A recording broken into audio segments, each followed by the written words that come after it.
Gaya po ng sinabi na natin ng paulit-ulit sa programa ito na yung Committee on Justice ay moro-moro yan at siguradong i-recommenda nila na may probable cause.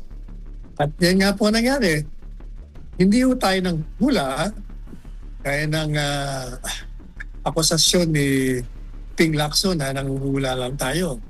Yung aking mga sinasabi, hindi yung panghuhula yun, kundi yun ay opinyon na batay sa mga galaw.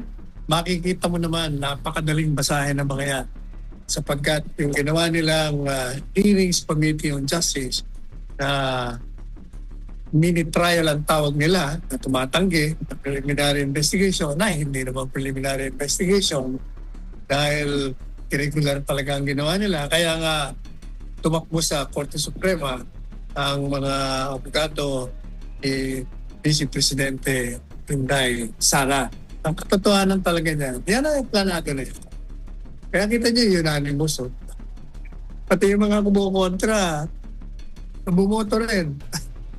Pakitang tao lang pala.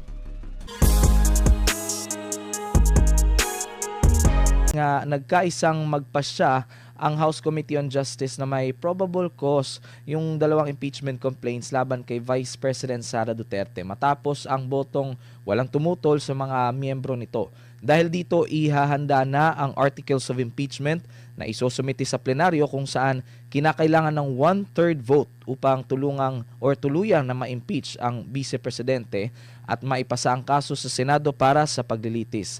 Pinag-isa rin yung ng Komite Attorney Sal yung dalawang reklamo upang mapadali daw yung proseso habang nananatiling selyado itong tax records ng Vice President, ang kanyang asawang si Attorney Manasseh Scarpio matapos bumoto ang karamihan laban sa pagbubukas nito. May ilang grupo at mambabatas na pumuna sa desisyong ito habang iginiit naman ng kampo ni VP Sara na hindi sila nagulat sa naging resulta at kinwestiyon ang naging proseso ng pagdinig. Doon po sa issue, Attorney Sal, na hindi na binuksan yung tax record, hindi ba sila natatakot nun, Attorney Sal, na buksan kasi baka makasuhan na naman sila? Ano pong reaksyon na dito sa usaping ito? Bago yun, dalawang issue ang binanggit mo. Unahin natin yung isa. Unang-una, yung naging rekomendasyon ng Committee on Justice na merong probable cause.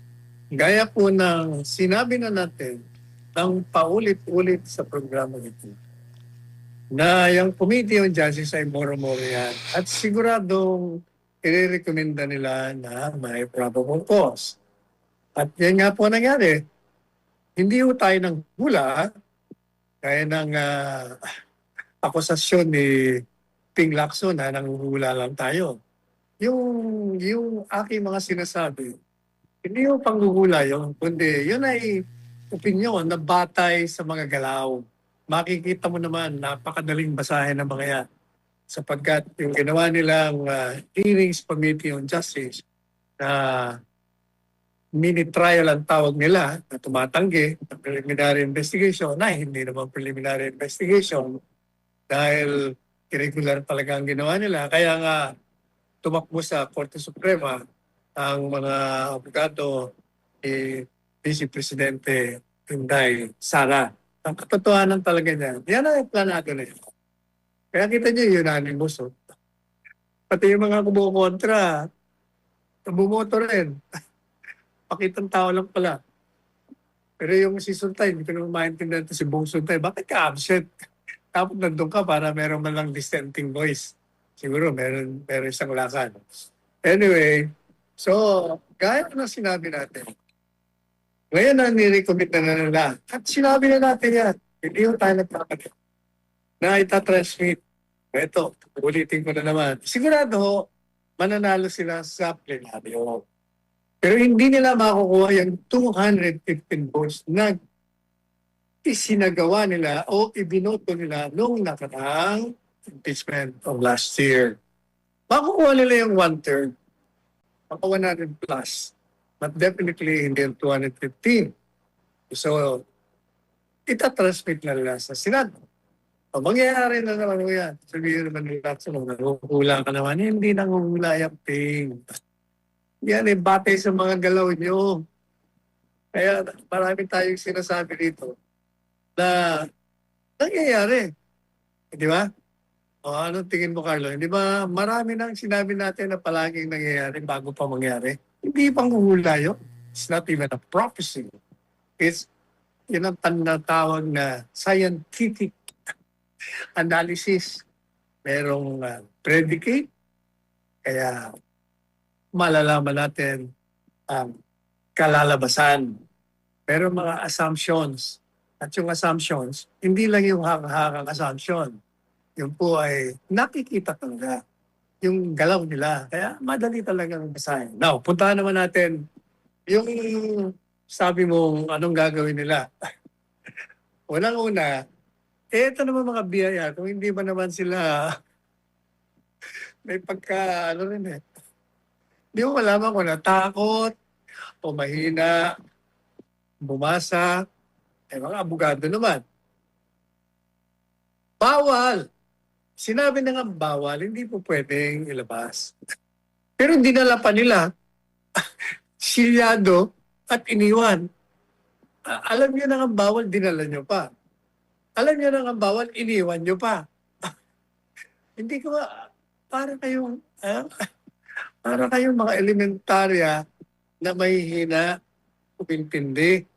Eh siguro, baka mas magagaling pa itong mga elementaryang current generation at tatalino. Mariusip talaga kayo. Kaya, anong tanong mo? Ano nga ang tanong mo tungkol doon, Carlo? Hindi na nila Carlo, binuksan pa yung box na naglalaman ng tax record at yung may iba din sinabi na hindi na nila binuksan kasi baka pag binuksan nila yon ay naku makakasuhan na naman sila ng paglabag sa yung Data Privacy Act. pareho sila dapat kasuhan. Yung BIR dahil dinala nila ron. Sila naman dahil binuksan nila. Pareho sila lumalabag sa batas. Ayan na. Pero patuloy pa rin yung kanilang Attorney Sal sa plenaryo. Plenaryo na talaga yung next nilang patutunguhan. Pero di ba, sinabi na natin yan kasi nga alam nila nasa Senado talo sila doon. So dinidribble nila dyan, ginagamit nilang plataforma para sa kanilang paninira kay VP Sara, naghahanap sila ng mga ebidensya, wala namang ebidensya, wala namang batayan, ang mga aligasyon, talagang wala eh. Kaya kailangan propaganda na lang, puro propaganda, black propaganda. Yan talaga ang layunin nila. Ayan. Pero meron pang isang issue, Attorney Salca, nung kahapon na nangyari regarding pa rin to sa yung banta kasi nga kinumpirma daw ng NBI o ng National Bureau of Investigation sa pagdinig kahapon ng House Committee on Justice na may isinasagawang investigasyon kaugnay nga ng umano'y banta ni VP Sara laban kina PBBM at sa kanyang pamilya. Ayon sa NBI agent, may tinutukoy silang assassin daw pero patuloy pa yung kanilang investigasyon at pangangalap ng ebidensya. Tinalakay sa pagdinig yung isang video noong Nobyembre 2024 kung saan umano'y nagbitiw nga ng banta si Vice President Sara. Isang video na napatunayang authentic ng NBI matapos yung masusing digital verification. Samantala, sinabi rin ng ahensya na 2 beses nila ipinatawag si VP Sara ngunit hindi ito dumalo habang itinanggi naman ng kanyang kampo yung mga aligasyon. Kaya inirekomenda na ng NBI yung pagsasampa ng kasong inciting to sedition at grave threats na kasalukuyang nasa review pa ng DOJ. Iginiit ng NBI na seryoso nilang tinatrato ang anumang banta laban sa Pangulo habang patuloy yung surveillance sa ilang persons of interest. Sa tingin niyo po, Attorney Sal, itong hirit pa ng NBI ay maniniwala talaga ang tao na talagang may banta? Parang inulit na nila yung dati. Alam po ninyo yan, yung NBI, investigado nila. Pero pag bumanta, at inilabas pa nila yung video. Yes, Yung video yun, alam na ng lahat yun. sa Zoom. Pero dahil nga nagpupropaganda sila, papaalala, o tingnan nyo, talagang nagbanta siya patayin, and so forth and so on. Talagang propaganda eh. Oh, ang tanong ngayon sa kanila, anong iimbestigahan nyo? Number one, sinabi na nga, sabi niya, merong assassin. Wala namang binanggit kung sino yung assassin. Pangalawa, mangyayari lang kung patay na siya. Iimbestigahan nyo. Madalit sabi, gaya ng pinaliwanag na po natin, whether dito sa programa natin o sa mga column natin sa The Manila Times, yung pong ginawa ni Inday Sara, kumbaga, inabot na yung kanyang pasensya, sukdula na dahil sa ginagawang pangapi sa kanya. At yung banta sa kanya na tunay, siya ho ang may banta sa buhay niya na hindi ho siya iniintindi ng gobyerno. Inalabas niya na yun na merong tunay na banta sa buhay. There is a real threat against her life. Bakit niya malalaman? Bakit naman hindi? May intelligence group din siya May mga security siya. Saka makikita natin ang pagkakaisa ng mga kalaban niya sa politika. Bakit naman hindi niya akalain? Ngayon, nung siya ay tinutugis na, sinundan at tugisin ng kanyang ama, tapos yung mga kalyado, gaya ni Pastor Kibuloy, at kung sino-sino pa, anong nangyari doon? Hindi ba pati yung staff niya binuli, pinakulong? Kung kayo'y nasa kanya namang kalakaran, sa kanyang katauhan, talagang magagalit kayo. At the same time, matatakot kayo na yung mga malapit sa kanya, yung mga nakapaligid sa kanya, yung mga kaalyado niya, ay tinutugis ng kanyang mga kalaban sa politika. Naroon na yung banta pa. So anong ginawa niya ngayon?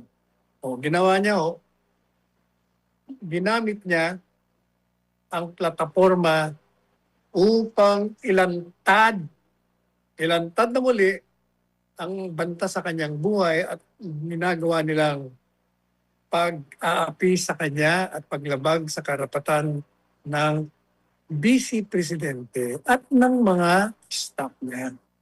At, kumbaga, she was calling for help. Nananawagan siya, tulungan niyo po ako sapagkat may banta sa akin. At humihingi ako sa inyo ng saklolo.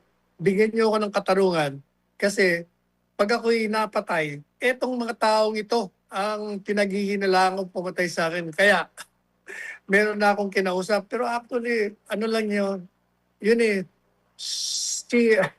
ang tawag doon, outburst lamang ng kanyang one, kanyang pagkatakot sa buhay niya.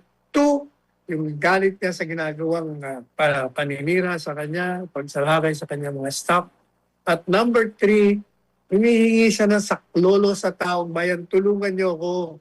At itong mga taong ito, ako'y tinutugis at papatayin ako. At pag ako'y napatay, bigyan niyo ako ng katarungan. Hanapin niyo itong mga ito. Yun lang ang ibig sabihin. Ito ng mga NBI, nagpapagamit naman. Nagpapagamit. Kaya ako, iniisip ko na naman ngayon, delikado na naman. Iimbestigahan daw nila. Meron na daw sila mga suspects at minomonitor na daw nila. Sino na naman kaya ang isang Ramil Madriagang kukunin ng mga ito? At gagawa na naman ng mga kalokohan, gagawa naman ako. Kinausap ako ni Bibi Sara na papatayin ko si ganyan, si ganyan. Madali yung gawin yan. Alam niyo, pag kayo nasa kapangyarihan, sa pamamagitan ng paggamit ng lakas, ng puwersa, ng impluensya, pera, maniwala kayo, napakadaling gumawa ng at mag-produce ng isang testigong nagsisinungaling gaya ni Ramil Madriaga. Yan po nakikita natin.